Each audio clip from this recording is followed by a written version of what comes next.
All right, let's cover CJ7 dash removal. So in my earlier video, or check my other videos, I removed the steering column. Took the steering column out now. So let's just start under the hood here. So under your hood, you're gonna need to disconnect this connector. That's gonna be a 3/8 bolt in the middle. Get that disconnected. Then up under your dash, on the other side of that thing, oh, you probably can't see in here, it's pretty dark. There's gonna be two, on a CJ7, they're gonna be Torx T25s, and they're long screws that hold that electrical connector on the back of the dash. Also in that same area, you're gonna have the wires that go to the back of your Jeep, so you can disconnect those. And if you have a floor left, you're going to be disconnecting or unbolting your high beam switch. Obviously, this Jeep doesn't have a floor.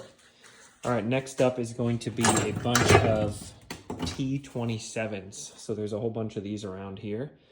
Oh, and I skipped, you got to fold your windshield down. Everybody knows how to do that. Take those out, fold your windshield down. And I did skip if you have a dash pad. If you have a dash pad, you'll have some screws actually right here. You can see that one's broken on this Jeep. You'll have 4 screws on the bottom of the dash pad, and I believe it's 4 screws on the top of the dash pad here, and those are Phillips. And if you have a rusted Jeep like this, that's gonna be a problem for you. So enjoy that. Then the T27s, let's just pull this out while holding the phone and see what happens. Oh good, the dash didn't fall. So now you'll be able to, let's see if in one hand remove this dash. There you go, your dash is removed. Now, when you got the dash pulled down, there's a couple other things to be aware of. This piece here will have fallen out if you leave the steering column bolts out. This sits in behind there and is held in by the T27s and held in by the steering column bolts. So that'll be out.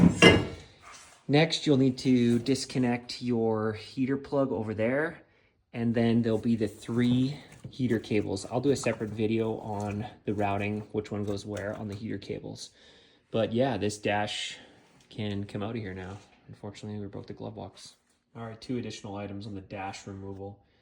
You're gonna have your wipers, your windshield wipers. That's a plug that looks like this. You need to disconnect that.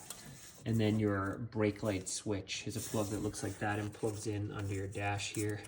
You can unthread your brake light switch, but if you're just trying to remove your dash, you can just disconnect it. And then that heater plug over there, I pulled that out.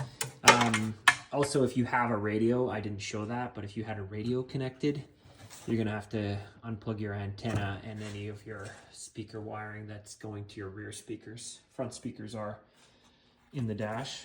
This one didn't have a radio. All right, that's it for the CJ7 dash.